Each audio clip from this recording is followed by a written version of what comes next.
Are you looking for truth from God's Word that you can understand and apply to your life? You'll find it today on Make It Clear with Dr. Stan Pons, Bible teacher and president of Florida Bible College in beautiful Orlando. Listen now as Stan makes it clear.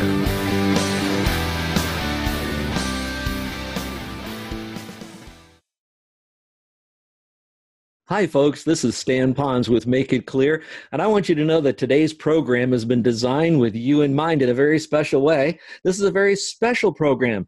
Generally, we're teaching the Bible and we're interviewing people. Today is a very special interview, and I'm so glad that you could be with us. I want to tell you about a gal that we've heard about, you've been reading about, you probably even have seen her in television and maybe some movies as well. Her name is Sam Sorbo, and she's married to Kevin Sorbo.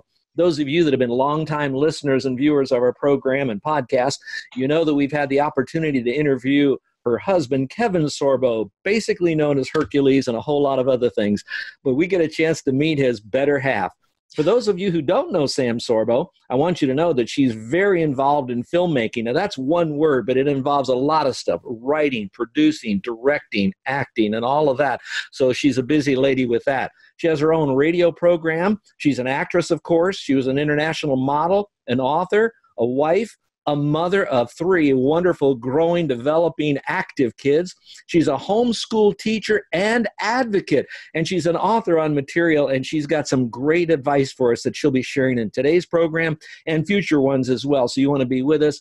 And she's an education activist. So I just want to welcome to our program today and our next edition of this, Sam Sorbo. Welcome to Make It Clear. Thanks so much for having me. It's great to speak with you. Well, I'd like to know a little bit more about your background. Just briefly, I know it's not all about you and you got a message you want to share, but God had to make you you. So tell us, where did you grow up and how did you come to faith in Christ?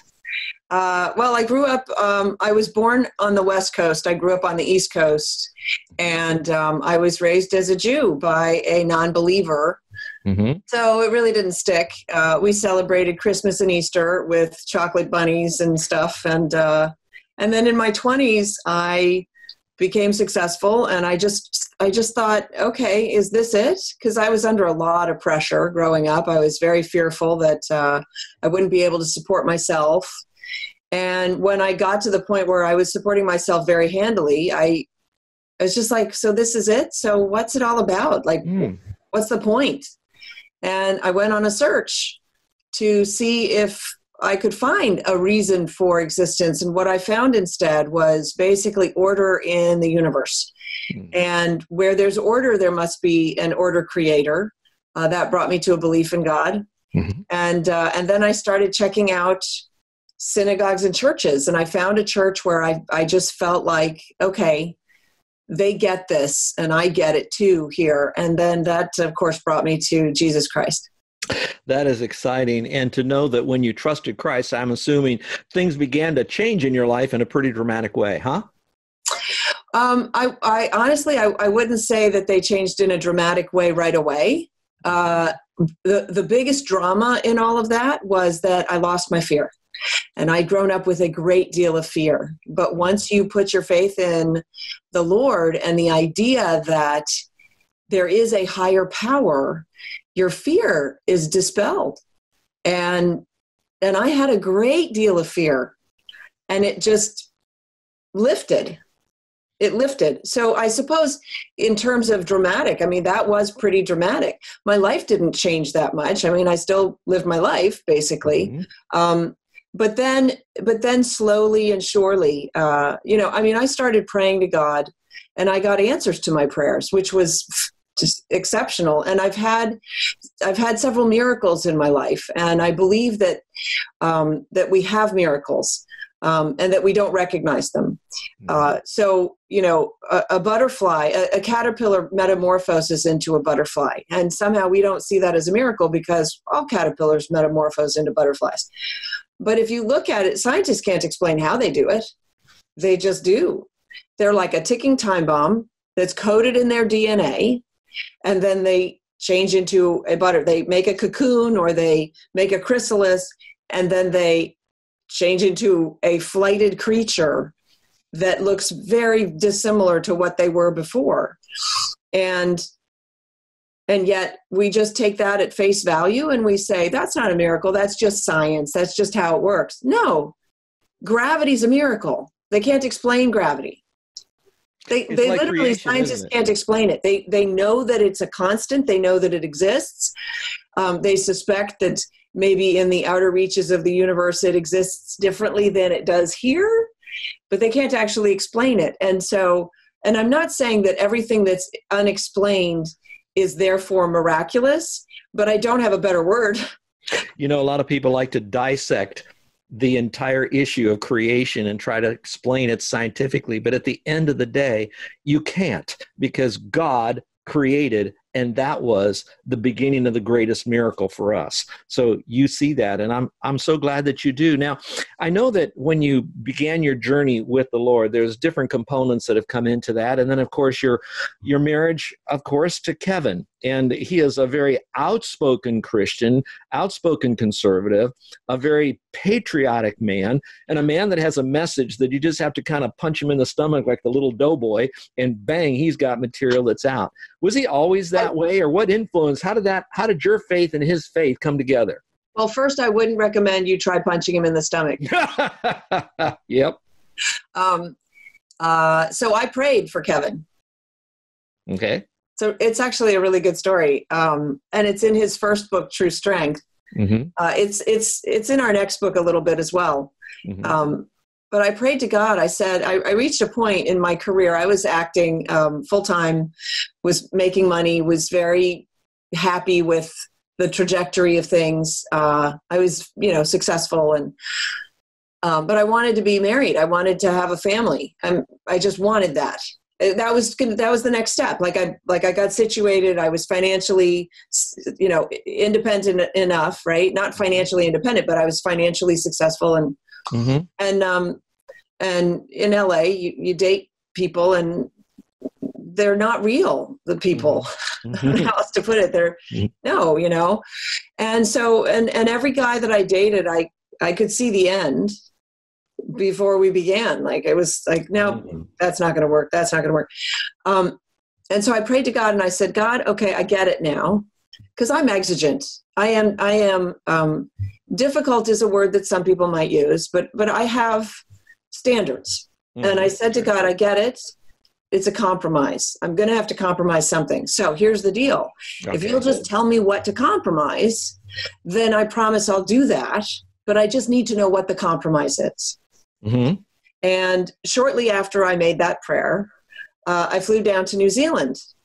And the meeting that's in the book True Strength, and actually the new book True Faith is, it was just providential. It was an amazing first meeting. We had a ridiculous first date. Mm-hmm. He was the guy. He was perfect. Mm. He was more than my dreams. He was perfect. Mm-hmm. And so, I said, okay, you know what, God, don't worry about it, because, problem solved. Yay. And then about a year into our relationship, he had 3 strokes and he nearly died. And so he ended up in the ICU. While he was still filming Hercules and all? Yeah. Mm-hmm. And he was young. He was 30 something, and on his deathbed in the ICU. And I knew that he was going to make a full recovery. Mm-hmm. Don't ask me how. I just had faith. Mm-hmm. I just knew it. Mm-hmm. Seriously.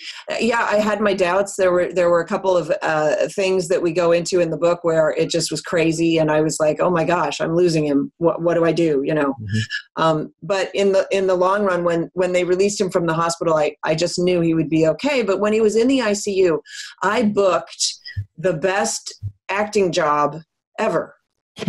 There are a couple of things in Hollywood, a couple of acting jobs that are just the best. Mm-hmm. And you just know that's the pinnacle. And this one happened to be a national network TV commercial. So it's a lot of money. It was a first class trip to New York City. First class all the way. A commercial for my favorite thing ever, which is ice cream. And it could have been a commercial for a car, which I don't care about, or for a toothpaste, which I could take or leave. But it was for ice cream, which spoke specifically to me. This is why I believe in miracles, because I see the miracles that you might just say, well, that's just coincidence or what have you. So it was a national network TV commercial for ice cream, and it was only, 5 days. Mm-hmm. So it wasn't like, hey, I got a great job in South Africa, see you in 6 months. It was, do you want me to not go to New York for this phenomenal opportunity that I have? Mm-hmm. Because you're lying here in the ICU. Mm-hmm. And he said, yes, I want you not to go. Mm. And I said, oh, so that's the compromise. Done. And that was it. Mm-hmm. And so God absolutely answered my prayers and gave me the opportunity for a binary choice mm-hmm. between my career and my husband. Because in that moment, I recognized that it didn't matter what the career was. It was going to distract me from the most important thing, which was to be my marriage, right? And then I had another choice that God presented to me through my daughter. Uh-huh. Tell me about that. When she was a toddler. Mm-hmm. And I moved to New Zealand. I basically gave up acting. As Kevin got better, I tried to get back into acting, but the Kiwis don't want jobs to go to Americans. And then I thought, well, Canada, because we moved to Canada, and the Canadians don't want jobs to go to. So there were a lot of forces working against me.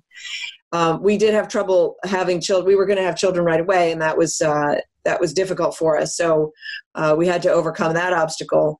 And eventually I ended up with no acting opportunities and 3 kids, which I was pretty much fine with. But then we moved back to LA.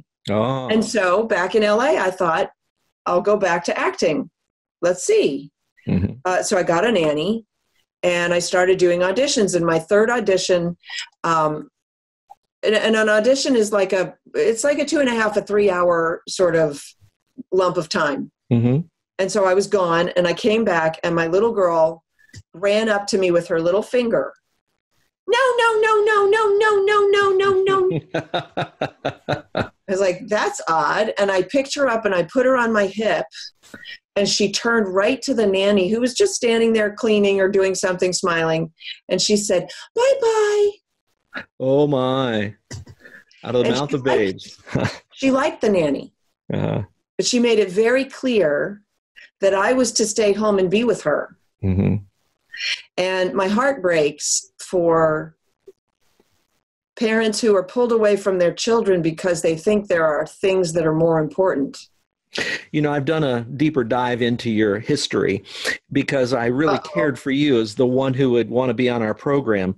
And you are a very talented person that really has a capacity to at least project, but I think there's reality in it, how to keep many plates spinning, but to know which are the most important plates to keep up into the air. And I looked at you, that you are really a full-on personal woman before God, first and foremost. And from that is your relationship to your husband. And you are a wife, and you realize that there is a role he plays, there's a role you play, and the two of you together make more. Then you are a mother to your children, and that you really care for them emotionally, spiritually, physically, socially, academically, and you're really on. And it's not just you have a heart for that. You have so much of a heart for all of that that you then project that, number one, into your husband's career and business. So you co-write with him, you co-produce with him, you work on the projects with him, you sometimes act in the same film projects together, but at the same time, you are full on for your own kids, and you want other mothers to know that it can be done with Christ, and here are some of the things that might help out. And so you are right now becoming, by the Lord, raised up as one who's using a voice for homeschooling. And right now in our history, with this virus crisis going on, you are letting them know, because a lot of parents that really weren't homeschoolers at all, they just dumped them on the public school system, are learning that they now have to take a role in their kids' education. So you've got books out on that, first starting with the relationship with your own kids and the responsibility there. You've got blogs going on. You got your radio program. You're then seen all over television right now speaking on the homeschool emphasis. let's kind of segue into that, because God was shaping you for that vision and mission right now. Talk to us about that, won't you? Sure. So I just described that my daughter forced me into clarity. Mm-hmm. And I guess the overarching comment there is that our culture forces us into obscurity. If that's the word that should apply there, it forces us into a kind of a fog, mm-hmm. where we are now incapable of discerning hierarchy. Mm-hmm. So for me, the hierarchy is God, mm-hmm. and then family, mm-hmm. and then job, mm-hmm. something like that, right? Mm-hmm. Mm-hmm. And it's important to have that. And so even if you don't have God, it's still important to have hierarchy, but it sure makes it a lot easier if you have God, right? Because then you know who you're serving first, and then everything else sort of aligns with that. And because God is good and his morality is true, then you align yourself with those morals. And then you know wherever everything else sort of stacks up. And, we are order seekers. We're created, of course, in the image of God. God is the order creator. He actually spoke existence into being, mm-hmm. Right? And so we are called to create order. And it's a function that we serve. And we start serving that when we are very, very young. Mm-hmm. So babies and toddlers seek out order. Mm-hmm. And if you give them order, then they will figure out what to do with it. But they will glom onto it because they want things to make sense. I was just talking to my son this morning about this idea. So he has a little bird. Mm-hmm. And the bird's still young, and the bird is learning. He has the bird on his finger, and he puts his hand on it, and he flips it over. Mm-hmm. And he's training it so that the bird will lie in his hand one day. And it takes a long time because the bird doesn't understand. He doesn't like being flipped over. Mm-hmm. But the more you do it, then the bird understands, oh, the flipping over is just temporary. And then I go back. And so now he's learning to relax. And pretty soon he'll relax enough to take the finger away, and then he'll lie in your hand. And so it's a training. And our children need to be trained. But as adults, we forget that they need that. Mm-hmm. And so the idea, and by the way, as adults, we need the training, which is why when we keep repeating the things the thing that goes wrong, God keeps giving us the same lesson again, because we need to learn that lesson. So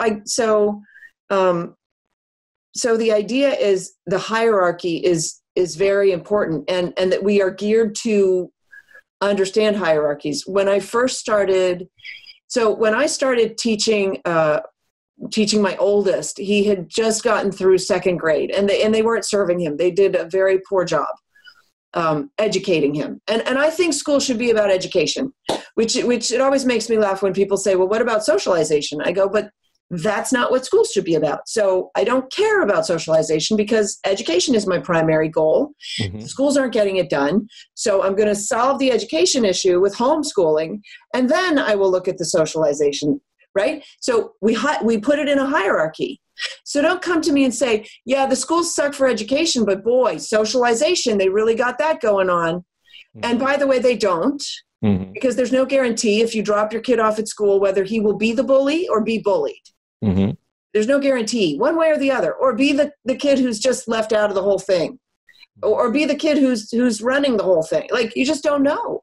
Mm-hmm. So anyway, I took my son out of after second grade and started home educating him third grade.